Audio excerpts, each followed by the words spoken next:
السلام علیکم حضور. السلام علیکم. میرا سوال یہ تھا، جیسے ہم سارے وقف نو بھائی ادھر بیٹھے ہوئے ہیں، ہم کون سے کریئر اور بزنسز کر سکتے ہیں جو ہم بڑے ہوئے ہیں؟ وقفی نو بھائی بیٹھے ہوئے ہیں. تم بھائی کس کلاس میں پڑھتے ہو؟ 9th کلاس میں پڑھتا ہوں.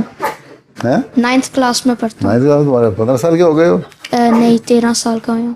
13 سال میں تمہیں 8th میں ہونا چاہیے. 9th میں ایئر 9 میں کس طرح ہو گئے؟ پتہ نہیں حضور. اچھا، تمہیں اگست میں پیدا ہوئے تھے؟ نہیں، مئی میں. مئی میں. اچھا، تو میں کئی دفعہ تو بتا چکا ہوں، ہر دفعہ تم کھڑے ہو کے پوچھ لیتے ہو. تم میرے خود پہ بھی سنا کرو نا غور سے کہ ہمیں ڈاکٹرز کی ضرورت ہے، ٹیچرز کی ضرورت ہے، اکاؤنٹ کی ضرورت ہے، اس کی سوشل میڈیا والوں کی ضرورت ہے، MTA کے لیے ضرورت ہے، اور مختلف پروفیشن کی ضرورت ہے. لیکن زیادہ تر جامعہ میں جانے کی، وقفی میں زندگی اور لیکن کی یورپیان کی ضرورت ہے. جزاکم اللہ حضور.